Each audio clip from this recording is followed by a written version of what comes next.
Hello again and welcome to another episode of I Want to Talk About This Album. And today, hey, you know what? I'm going to talk about Bruce Springsteen. I really know nothing about Bruce Springsteen, yet I'm going to dedicate a whole episode to him today, right now as a matter of fact. It's the first time I've talked about Bruce Springsteen. It's probably going to be the only time I talk about Bruce Springsteen. And I can tell you that 14-year-old, 1984, raging little teenage metalhead Dan Bowski would laugh at 55-year-old 2025 Dan Bowski for doing a Bruce Springsteen episode of I Want to Talk About This Album on YouTube, if Dan Bowski in 1984 even knew what YouTube was. So I really have no Bruce Springsteen history. As a matter of fact, I'll tell you something. I was out for a walk today. I was out walking in my neighborhood, and I ran into a friend of mine. And we started talking, and I took out my earbuds so I could understand and hear what he was saying, because I was listening to this record to prepare for this episode. And he said, "Dan, what are you listening to?" And I said, I'm listening to some music to do an episode of I Want to Talk About This Album later. And he said, "Oh, cool, I'll watch it later. What's the album going to be?" And I said, it's Greatest Hits, Bruce Springsteen. And he said, yeah. And I said, what's so funny? And he said, "Yeah, Springstein, yeah, I get it." And I said, I don't know what you're talking about." And he said, "Yeah, okay, Bruce Springsteen, I understand, I'm a big fan." And apparently the guy's name is Bruce Springsteen. All these years I thought it was Springstein until my friend corrected me today. So that's how little I know about this guy, Bruce Springsteen. Apparently he's called the Boss, and I think he's from New Jersey. I don't know, but I'm going to talk about him today. I'm going to talk about his Greatest Hits album from 1995, and here it is right here. And you can see that it was 550 pesos, which is a great price. So I got this in January. In January, I was in Mexico City for the day, and I got The Who live with the orchestra. I did that episode probably in late January.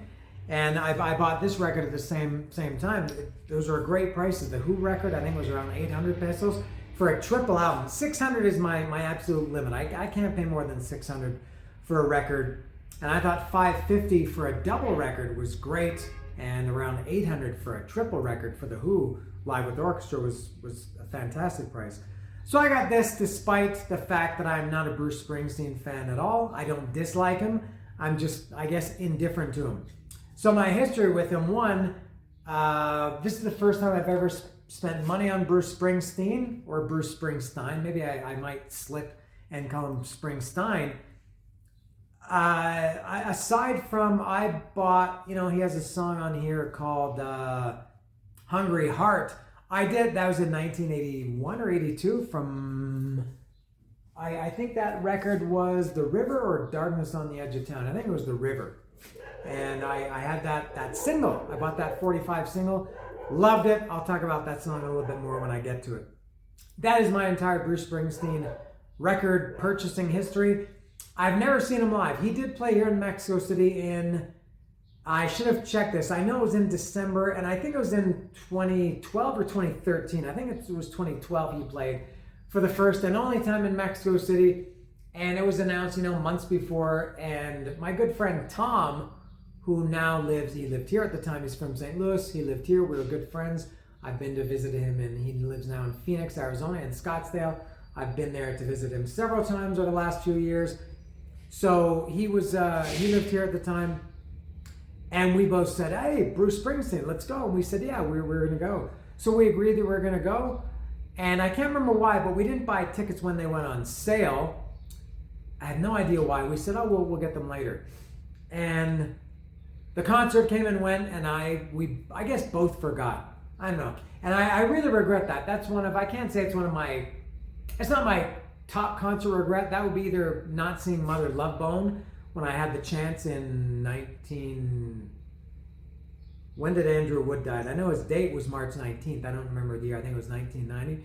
Anyway, I had a chance to see Mother Love Bone in Toronto, I guess in 1989. Didn't go because they were playing with Dogs d'Amour, and I didn't like Dogs d'Amour, and I was stupid and ignorant and snobby and elitist, and said, "No, I'm not going to see Mother Love Bone with Dogs d'Amour." I didn't go, and then Andrew Wood died, and I never saw Mother Love Bone.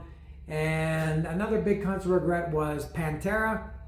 In November 1990, they played in Toronto. I think it was at the same venue, I think, as Mother Love Bone. Mother Love Bone and Pantera, separately, of course, but they both played at the Diamond Club. And I didn't go to Pantera. A friend of mine called me. I had just come back from Florida that day. Why am I talking about Pantera and Mother Love Bone in a Bruce Springsteen episode? I'm not sure. But I'd just come back from Orlando, Florida, not Florida, but Florida, that day, and my friend called me and said, hey, I got free tickets, or we were on the guest list or something for Pantera because he worked for a record company or something. And I said, no, I don't want to go for various reasons. And so I missed Pantera on the Cowboys from Hell tour. And I do regret not seeing Bruce Springsteen. He's never come back to Mexico since then. I doubt at this point he's going to come back. So I guess I blew my chance, my one and only chance to see Bruce Springsteen. Now, I did have to take notes for this when I get to the track by track, which should be any minute. I know a lot of Bruce Springsteen's song titles, and I know a lot of his big hits, but there are a number of songs on here that I'd never heard before. I don't remember hearing them. And so I don't know, I might be showing my, I will be showing, I think, my lack of Bruce Springsteen awareness. Man, I didn't even know the guy's name, so maybe that's the biggest show of lack of awareness. So, and I don't dislike him, as I said. I've kind of been indifferent to him. I think as a young metalhead, when Bruce Springsteen was, really, I guess, at his peak, at least commercially, I didn't like him. I mean, I always hated the fact that I could never hear guitar in his music. He always had his guitar strapped on, and he had a Fender Telecaster.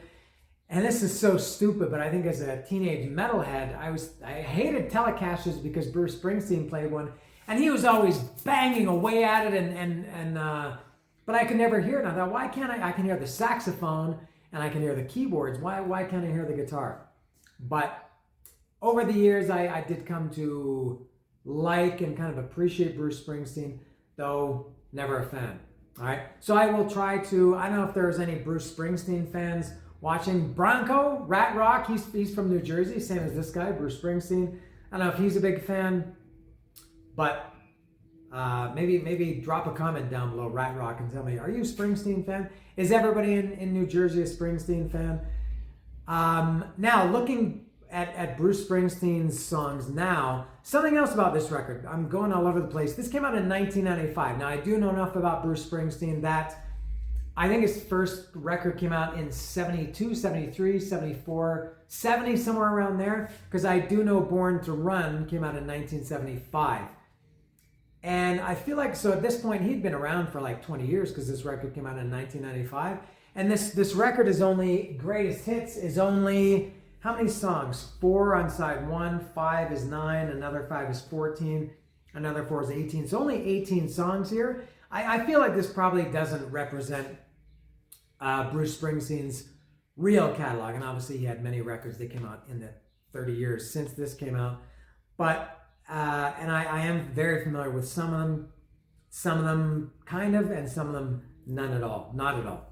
All right, so there it is, and I guess I will open it now and see. And I assume I think I know enough about him that I think these songs, I think greatest hits are often in alphabetical order, in chronological order, and I assume this is as well, because Born to Run is the first song, and I know that wasn't his first album. I don't know if it was his second or third or fourth, something like that, but I feel like there was maybe some stuff missing before that, if this is in chronological order, which I think it is. And I do know some of his album titles. I know The River, Born to Run, Darkness on the Edge of Town. What else do I know? Nebraska. I know he had a record called Nebraska. I don't know what song or songs from Nebraska are on here. I don't know. And there's a couple of big... Should I talk about this now or when I get to the tracks? I'll do this now before I get to the tracks. I was a pretty big Bon Jovi fan in 85, especially 86, 87, 88, 89.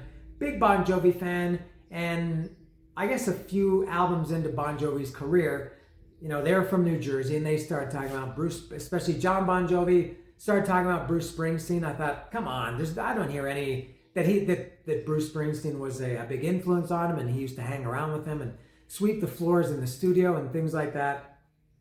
I never heard any, because, In and Out of Love and Tokyo Road and Shot Through the Heart and You're to Blame, Darling, You Give Love a Bad Name. There's no Bruce Springsteen there. When I listen to this today, there are some songs, oh man, I totally, and I know I'm doing this backwards, I hear major Bon Jovi vibes on several of these songs. I wrote them down, which ones.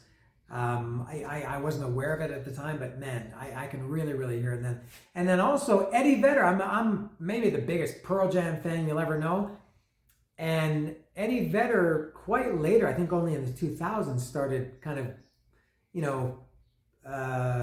talking about Bruce Springsteen and hanging out with Bruce Springsteen, becoming friends with him and covering his songs. And I think they played together and recorded together. And I can definitely hear some Eddie Vedder. I can hear some Bruce Springsteen on Eddie Vedder's songs. This is all, like I said, it's kind of out of order. But I can really hear Bon Jovi and Eddie Vedder all over several songs on this record. All right, so I will open it up now. Gatefolds are easy to open because they have a nice gap. All right. All right, so here it is, Bruce Springsteen Greatest Hits. I'll put that there. I always show you, my people, the gatefold before I see it. There it is. What is it? And I think Greatest Hits don't usually have lyrics in it. I would imagine this doesn't either. This is, oh my God, this is horrible. Handwriting. This is kind of cool. This is, okay, so this is handwritten by Bruce Springsteen. It seems as if he write, almost like I did. Hey, we're kind of doing the same thing here. I've got all my Bruce Springsteen notes there about each song, and he's done the same thing here. Is it all of them? 1, 2, 3, 4, 5, 6, 7, 8, 9, 10. Yeah, I guess it is all of them. Oh, cool. And what's in the, oh wow, lyrics. Very rare to see lyrics in a Greatest Hits album. That's cool. Cool packaging. Let me show. There's the lyrics. There's album 1. And there's that's called a photo. I don't know if this is a montage or a collage, but it's some French word. Oh, look at this. Look at that. I don't think there's any songs on this record when Bruce Springsteen looked like that. All right. And I do know a couple of, I know little Steven Van Zandt was in Bruce Springsteen's E Street Band, and Clarence Clemens, the big man, was in it, and Max Weinberg was the drummer. I know because he went to play in Conan O'Brien's band. All right, and there's the lyrics for record 2, and there's a smaller montage of, I guess at that time, more recent photos. And let's see what the record looks like. There it is. All right. Oh, all right. Cool packaging. I'm very impressed with the boss. Let me, if I can get this back in here, I will get to the. We'll get to the track by track. I can put that down and get to my notes. All right. So the first track is "Born to Run." Now, I'm not familiar. I don't think there's only one Bruce Springsteen song that I can recite the lyrics from the whole way through. I guess mercifully for you, it's not "Born to Run," but the one lyric that I do know from "Born to Run" is the highway was jammed. The highway was jammed with broken heroes on the last chance power drive. You know why I know that? From The Sopranos. That was and I'm a bigger Sopranos fan than I am of Kiss, and you might know how much I love Kiss. And that was an episode or a scene. I think Chris Moltisanti was late to meet with Tony. And Tony asked him, or he says, "You're late," or "Why are you late?" Something like that. And Chris says, "The highway was jammed with broken heroes on the last chance power drive." And I always thought that was cool. And I didn't know. I think I Googled it at the time. What is that from? And I saw there was a "Born to Run" lyric. But "Born to Run" is not quite my favorite. I don't know if it's correct for me to list favorite Bruce Springsteen songs because I'm not familiar enough. But I love "Born to Run." Didn't really like it at the time, and this was all over the radio when I was a kid. I think I probably even hated it. I love it at the time. When I listen to it as I normally do with albums before I do these episodes twice today. I really get a kick, a real thrill out of hearing Born to Run. Now, it's one of those songs that has a real power to it, or it just makes you feel great. It makes you feel like, throwing your hands in the air and just happy to be alive kind of song. He is kind of mumbly on here. He kind of mumbles his way, almost a little bit Elvis-y. I wish that I could see Bruce Springsteen live just so I could hear Born to Run.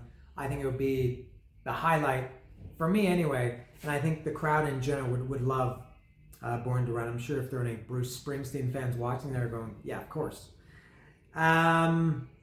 Next is Thunder Road. Now this is one that I did know. I've known for decades that Bruce Springsteen has a song called Thunder Road. I don't remember ever hearing it, although I'm sure at some point I did. But when I listened to it twice today, didn't recognize it at all. So it has kind of a piano intro, harmonica, very, very Bon Jovi. This is the first of, I think, at least 3 songs that really, really sound like Bon Jovi. I think lyrically, vocally, the way that Bruce Springsteen sings this Thunder Road, John Bon Jovi really, really, I feel like he modeled a lot of his vocal stylings after Bruce Springsteen. Lyrically, also, is it this one that's all about he got a girl pregnant, Nancy? He got Nancy pregnant. Was this this is in the lyrics, right? Did he get Nancy pregnant? Did Bruce Springsteen get Nancy pregnant in Thunder Road, or was that another song? Yeah, it is. It is this one.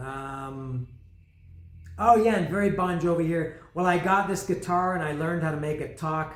And my car's out back if you're ready to take that long walk. Total Bon Jovi lyrics there. All right. And I like Thunder Road. I thought it was a very good song. Next, whoops. Oh, all right. Next is Badlands. This is another one that I know. I think as far as I know, this is a real Bruce Springsteen signature song. I've known about it for decades. As far as I know, I heard it for the first time today.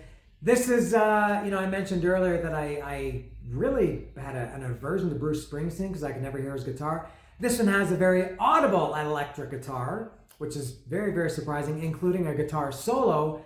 Now that's kind of offset by a saxophone solo. I don't really listen to music that has saxophone solos, and it makes me kind of go like this a little bit to hear a saxophone solo. And it was okay, but I like Badlands. It has a really cool quiet part in the middle that's probably, I would imagine, similar to Born to Run, that the fans probably love that part. Maybe it gets extended. I would imagine it's a great live song, especially that middle quiet part.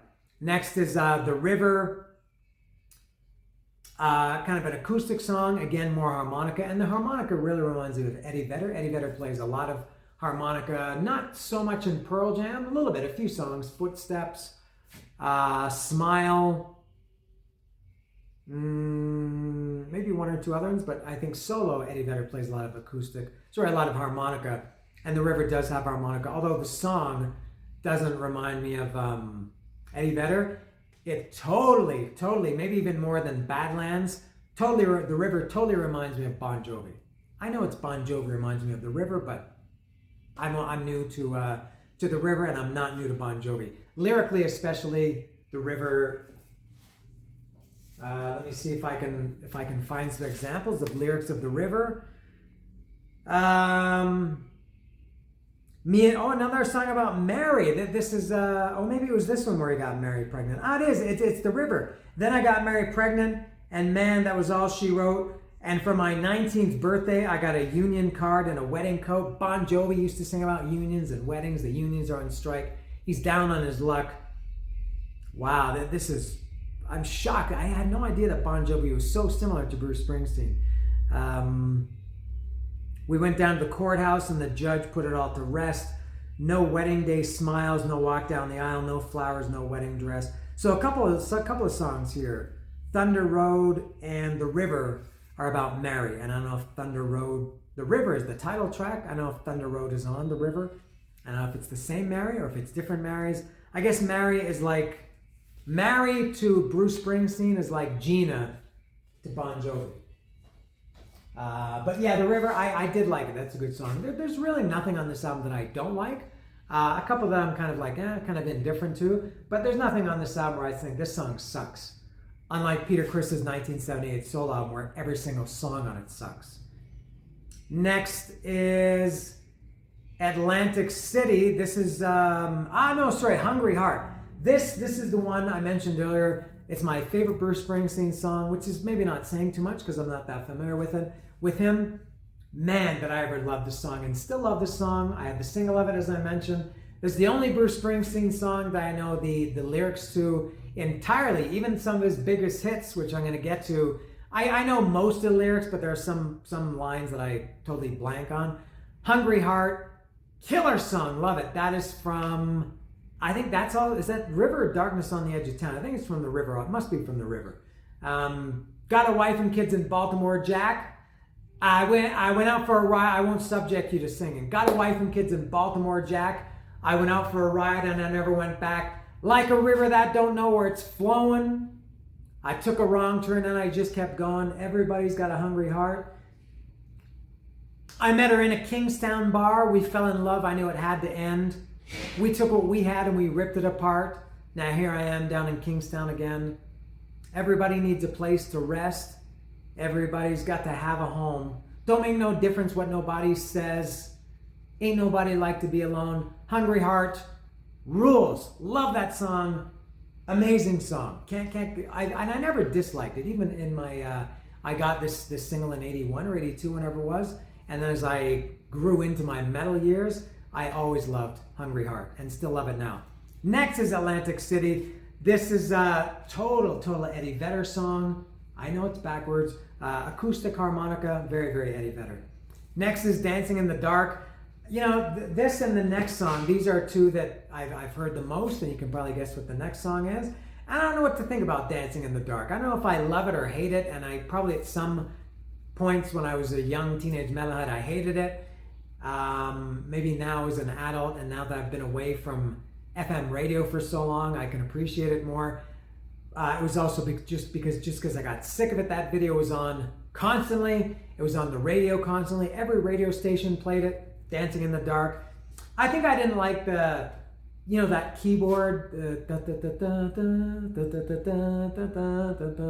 It was just too kind of happy, sappy, bright, shiny for me.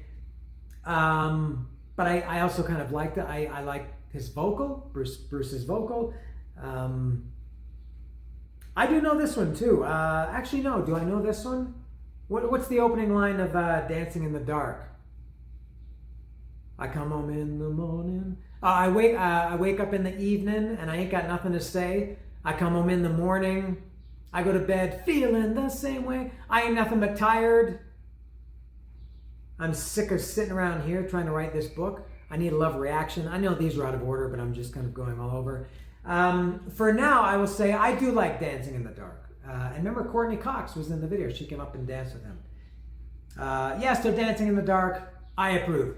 Next is Born in the USA. This one I do love. I have to say, this was probably at the time similar to Dancing in the Dark. I was just sick of it.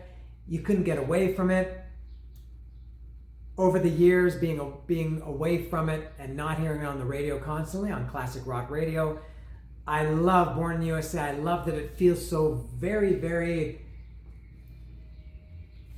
up and uplifting and just, it's not happy, but it's very, very powerful song. Born in the USA, love it. Next is, and I think these four songs, Dancing in the Dark, Born in the USA, and the next two, I think, well, I know obviously Dancing in the Dark and Born in the USA are from Born in the USA. My hometown, I'm sure, was also from Born in the USA. And I remember when I saw the song title, I said, oh yeah, I know that song. And I remember the lyrics, my hometown, or at least that part. And then when I heard it, when I listened to it, I thought, I totally remember the melody. Don't know any of the lyrics. This song was not nearly as big as Born in the USA or Dancing in the Dark. But it's pretty good. I like My Hometown. Next is Glory Days. This is another one. I'm not sure what to think of it. I think overall I do like it now. Very, very American song. He talks about baseball. He was no baseball player back in high school. To me, it sounds like it could have easily been a John Cougar song, John Cougar Mellencamp, John Cougar concentration camp, whatever his name is or was, or Georgia Satellites. Remember Georgia Satellites? Ain't got no hugging, no kissing until I get a wedding ring. I got a peanut skin. I was eating a bag of peanuts as I was preparing for this. I have a peanut skin floating in the orbit of my mouth. Oh yeah, I'm on Glory Days. Yeah, Georgia Satellites. I don't know any other Georgia Satellite songs except that one. No hugging, no kissing until I get a wedding ring. And Glory Days is very reminiscent. I don't know which came out first, but I like Glory Days well enough. Next, God, this is so long and drawn out. Next is Brilliant Disguise. Total, this song was okay. Total, maybe more than the other two. Bon Jovi, the vocal and the vocal melody, total Bon Jovi. Next is Human Touch. I do remember this as a song title, but when I heard it, didn't remember it at all. It's okay. This was, I guess by this time, Bruce was, his career was not on the decline, but he wasn't in the public eye, where his songs weren't as ubiquitous as they had been a few years earlier. Next is Better Days. This one I liked a lot. This one, his vocal is more, I like the vocal, especially it was a little bit more gruff, not as mumbly as he sometimes had a tendency to be. Better Days is pretty good. Next is Streets of Philadelphia. This one I don't remember at all. I know this was a pretty big hit. And this is from the movie soundtrack of the movie Philadelphia with Tom Hanks, one of the few Tom Hanks movies that I've never seen. And I think this was a pretty big song, critically acclaimed. I don't remember anything about it. This was, to me, it sounded very different than Bruce Springsteen. To me, it sounded like the drums were programmed. They didn't sound like live drums. I thought it was okay. Streets of Philadelphia. 4 more to go. The next one is Secret Garden. Kind of a quiet song, not ballad, but just a quiet song. I think it has a very 90s sound. So if this record came out in 95, I would imagine this song and the next 3 are from 93, 94, 95, somewhere around there. I don't know. This has a very quiet saxophone solo, very smooth saxophone solo in Secret Garden. Next is Murder Incorporated. Yes, we're back into what sounds like it should be a great song. You know, that sounds like it could be a Slayer song or a Motorhead song or something. Unfortunately, it's not. It's okay. It also has another sax solo, which is very unmetal. So you've got the metal song title, Murder Incorporated, and then the unmetal sax solo in Murder Incorporated. Next is Blood Brothers. This one maybe more than the other ones that I mentioned. Maybe there was just one. Total Eddie Vedder. I hear Eddie Vedder all over this song. And also it's got harmonica. The harmonica songs are going to be more reminiscent of Eddie Vedder. And then the last song is called This Hard Land. More Eddie Vedder, very Eddie Vedder. And again with harmonica. I assume it's Bruce Springsteen playing the harmonica. And this one was pretty good. Of these 4 last songs that are unfamiliar to me and I guess relatively new, This Hard Land was I guess my favorite. I didn't love it, but it was okay. It got my attention. And this is another one that I think is probably good live. Yeah, that's it. So that's all I have to say about this guy, the boss, Bruce Springsteen. Like I said, I just can't imagine I'm going to buy another Bruce Springsteen record. So you have to make do if you're a Bruce Springsteen fan, and I doubt that you are, except Rat Rock. Maybe Mike Pratt. He's a New York guy. I think Bruce Springsteen kind of crossed over. He crossed the river and went into New York sometimes. So that's it. This is, and very rare. How many greatest hits episodes have I done? I did Kiss, Smashes, Thrashes, Smashes, Thrashes, Hits. I did Kiss, Double Platinum. That might be it. I think that might be it. So anyway, it's a greatest hits album, and it's by this guy. His name is Bruce Spring. A lot of people don't know, but I call him Bruce Springsteen. And this is his record, his greatest hits. Thank you. See ya.